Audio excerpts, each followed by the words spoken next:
Hi, welcome to Neurons 2, Part 2. So we stopped when we were looking at the trace of an action potential, what it would look like. This is the last slide that we had on the previous video. So let's continue on. We're going to go through each one of those numbers and what's happening exactly at every spot of that action potential tracing. So let me go up to pin again. All right, here we go. Start just isolating number one, and I want you to look at the top tracing up here. The bottom tracing is, these diagrams are in your book. The bottom tracing is showing what's happening with a voltage, and what's happening with the levels of sodium, and what's happening with the levels of potassium permeability. How permeable is it over time? And do you notice the scale here? 2 milliseconds, 3, 4 milliseconds by the time it's completely finished. So let's look at it. If this membrane potential were minus 70 and over time it stayed at minus 70, minus 70, minus 70, we would know that we're talking about resting membrane potential. Nothing's happening. This is the resting line, and then the second one is the threshold line. So we spoke about threshold before.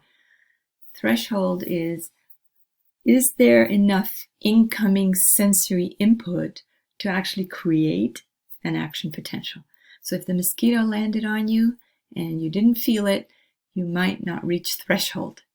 And this curve might go up here and go back down and nothing happens. However, if you reach threshold, it will depolarize the axon. Okay, so some people confuse threshold thinking that it's the highest amount that can be depolarized. No, it's actually the minimum amount of depolarization that will cause an action potential to fire along the axon. Okay, let's go to 2. 2 is when we're still flat, but we got to this little spot. So we got to that spot that from then on it's going to increase. So what that is that's the location where the depolarizing stimulus came. That's where the hammer landed on your finger, let's say. Not a mosquito anymore. It's something that's really going to be felt. So that's the spot. From then on is going to start opening sodium channels. Sodium will be able to then enter the cell. And by entering the cell, it's positive. And because it's positive, this is going to become less negative, and it will climb, climb, climb. Let's go to 3. In 3, I've reached that line, the dotted line. So it means that we reached the threshold, and the voltage-gated sodium channels are going to open. And sodium is going to enter the cell. The potassium channels, the voltage-gated potassium channels, also got a little bit of a jolt there with the hammer. But what happens is that they're slow pokes.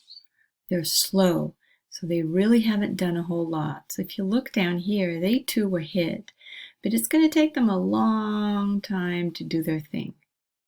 Well, how long?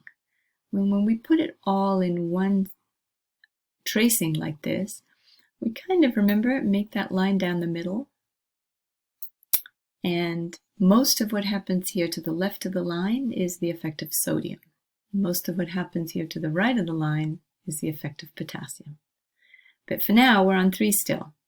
Reached threshold. What's next? Well, now 4 is on the climb, on the rise. So we know that that is showing rapid entry of sodium, and it's depolarizing the cell. It's going to go to minus 30, it's going to go to minus 10, it's going to overshoot 0, and in an average neuron, it'll be around plus 30 that it's going to then start switching, because potassium now, even though it took its sweet time, that channel is sufficiently open so that, let's make my tracing here again, a little crooked, so that now potassium is going to actually leave the cell, right? And if potassium that was positive and it was inside the cell starts to leave, then it makes sense that this is going to go down and make it more negative. Again, leaving those large negative proteins behind and removing positive ions. Let's go to 5. 5 is telling me that very peak is where the sodium channels are closing and the slower potassium channels are open. Remember, it's not on, off. There's some overlap there as it's showing down below, but that's a really good summarization. 6. 6, then, the potassium moves from the cell to the extracellular fluid. So this is potassium out. And it will lose potassium, lose potassium, lose potassium, and we're kind of heading right back to the -70, correct? But in this region of 6, then we can say that that is the region where potassium is exiting the cell. 7, we're down here now. What's happened down here? Potassium channels are still open.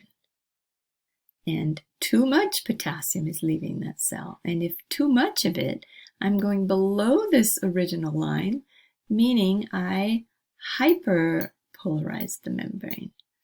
H is the hyperpolarization. Uh-oh, it's like an overshoot. Overshooting it. 8 is voltage-gated potassium channels now, pretty much fully closed. And less of that potassium is leaking out of the cell. And 9, the cell's returning to resting ion permeability and the resting membrane potential, and it's at -70. All that took 4 thousandths of a second. It's very fast. And now, after that, it's going to be ready. This particular neuron that you stimulated is going to be ready for another stimulus, right? And it can fire again. I keep pounding you with this, recalling the types of gated channels. It's like, what is it that's going to trigger that opening? Chemically gated channels that are opening with neurotransmitters, hormones. Mechanically gated channels that are opening by stretch or pressure receptors. These are called baroreceptors when we're talking about pressure. So anything that you push on it, if you were to push on a neuron mechanically, just touch it, and you are measuring an action potential, you will get a reading. You will get one of those curves. Voltage-gated channels open by changes in that membrane potential. And heat.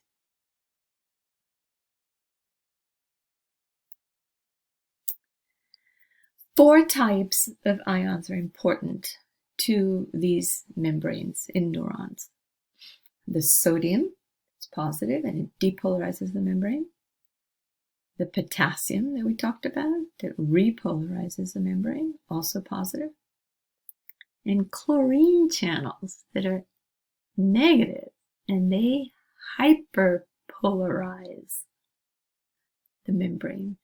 So if you had chlorine channels inserted, then it's likely that you would end up with an action potential or a reading on that neuron that was below the -70, for example.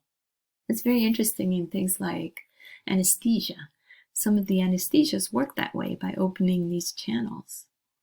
And if you lose negative ions, if you open a chlorine channel and it moves in from the outside of the cell into the cell and makes it even more negative, then it's going to hyperpolarize the cell and it's less likely to fire and it's less likely that you would feel something on that neuron. That's how some anesthesias work. The fourth is calcium channels, and we'll see that repeatedly when the effect of those are releasing synaptic vesicles from the axon terminal. We saw that before when we talked about insulin. In order for insulin to be released, you need that calcium to enter the cell and release that insulin. It's the same with synaptic vesicles that have other neurotransmitters. And that's where we're going to stop. Thanks for coming.